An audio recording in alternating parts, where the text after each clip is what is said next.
How long you been up? Haven't really slept.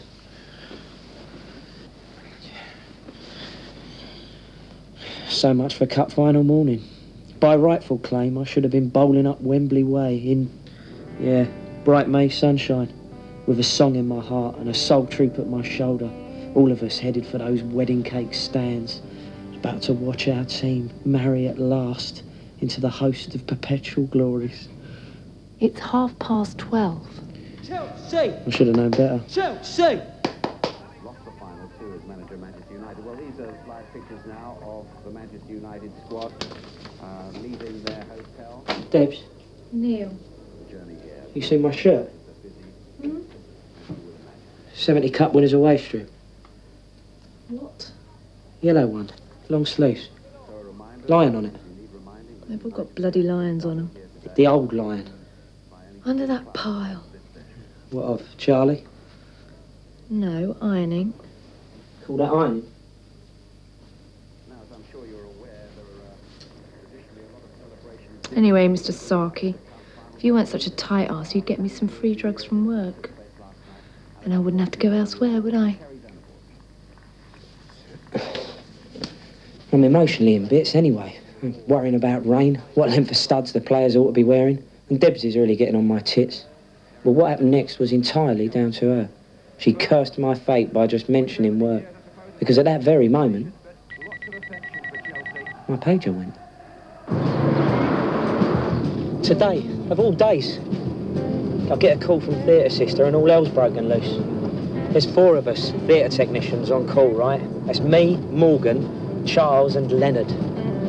Now Morgan's on his fortnight's holiday in Lanzarote, booked it in September, which meant it took some pretty sweet talking just to swing this weekend off in the first place.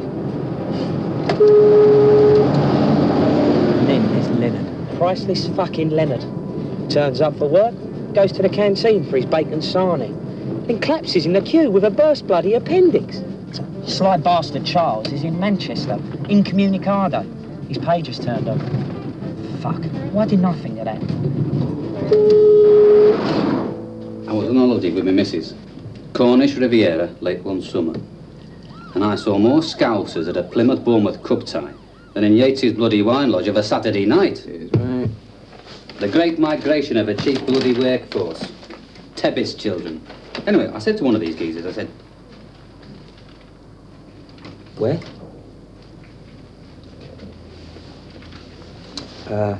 No. No, I'm in traffic, sister.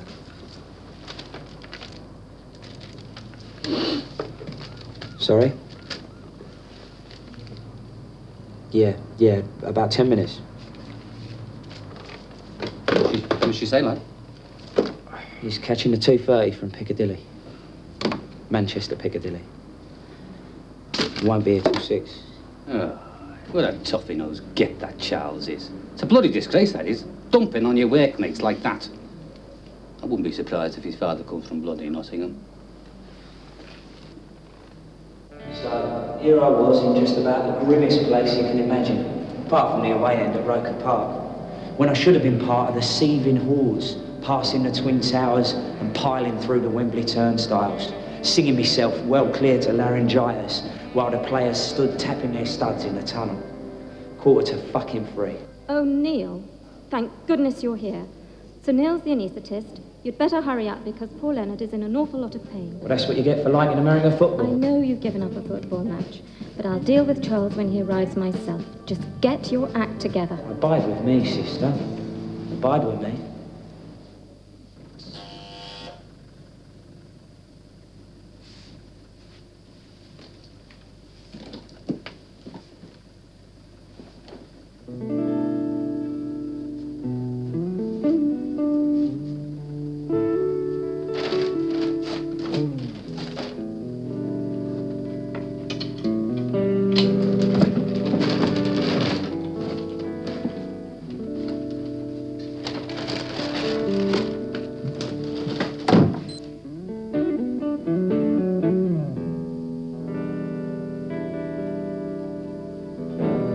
Two long and dull hip replacements and Leonard's burst appendix later, i.e. much later. My duty-bound expertise was finally relieved by some haggard-looking temp from Belfast. Still no sign of Charles. The match was over.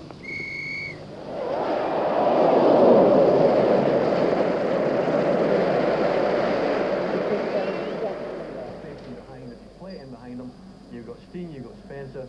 Whoa! I was talking about. I went to road to see the punk band. This is what he's did. Fuck off! Who's that team called, General? Say, who's that team called for? Barcelona, Real Madrid.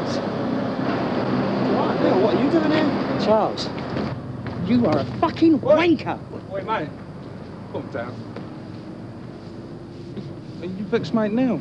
Yeah. Chelsea fan? Yeah. The one who doesn't want to know the score? Yes. Oh, you're not... You shut it.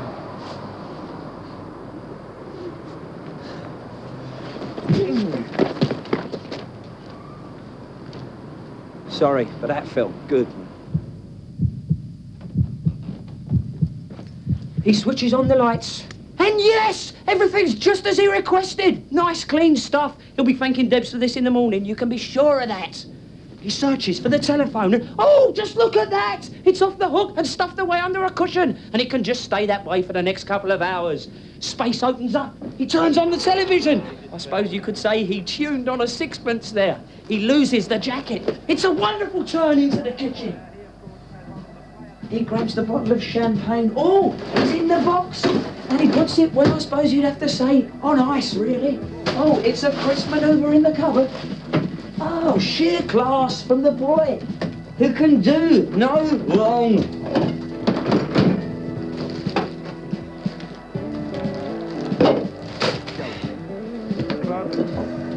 Which over the years, I suppose, have had a mixed reputation, but lots of affection for Chelsea. Can he make it more today with the assistance of Eric Cantona? And as Desmond Lynham pointed out, Chelsea have never faced Cantona and Hughes this season in the same game. 3-2. And he had Peacock outside him. Trot him back. Come on, Chelsea, on him. Oh, hey! Wanted him to block it. John was the player in the way, and David Ellery's gone straight to his pocket. This is going to be a booking for Erland Johnson on Ryan Giggs. Peacock. Yeah! The first half was all Chelsea. Against the much hyped and fancied Man U, the Super Blues were playing them off the park. All right, so Peacock's double-dip volley hitting the bar may have had a fatal feel to it. But what do the experts know? No. We'd emerge for the second half, continue to dominate and bury United into the wet Wembley turf. Inject some urgency into United, it's Go on, key. Chelsea.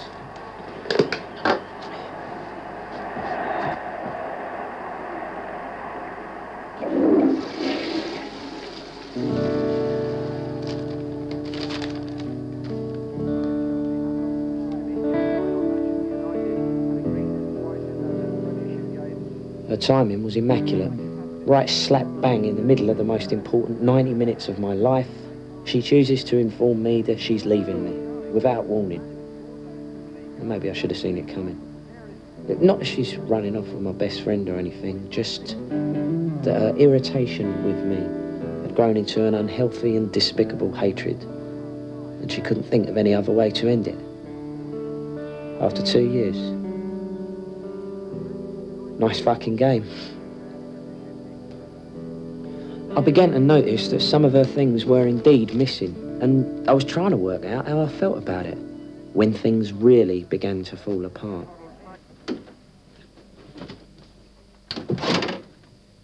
A 1 hour tape. Goalless, on top, and 45 minutes from starburst euphoria. The whole universe was on pause, and I couldn't bear to wait. My girlfriend had just left me, and here I was, by a simple twist of fate, about to ring Chelsea club call. At the third stroke, the time sponsored by Accurist will be 10.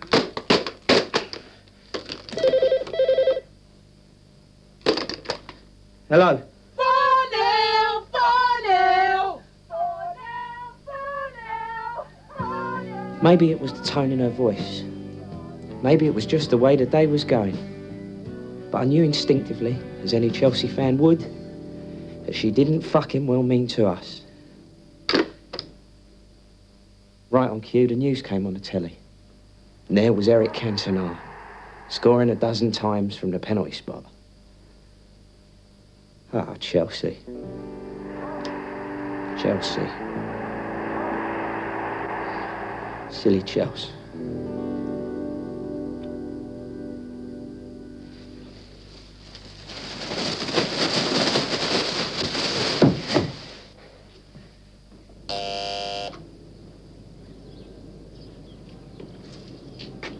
Not in?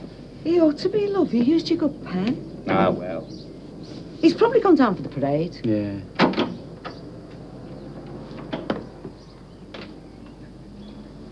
Bloody hell. I thought you might need a bit of cheering up after yesterday, mate. But, well, I can see you're busy. So, yeah, I thought you might like these. In fact, looking at you in that get-up, I'm certain you will. Might see it work on Monday, eh?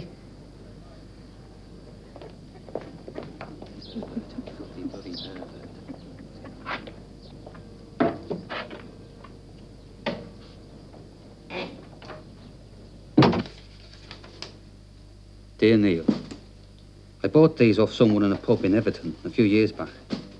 It's a shame about the result, especially as it took your team so long to get there. But we live to fight another day, eh? All the best, Vic. We are the famous CFC. Don't give a fuck, whoever you may be. We are the famous CFC. Carefree, wherever you may be. We are the famous CFC, and we don't give a fuck, whoever you may be. For we are the famous CFC. Carefree, wherever you may be.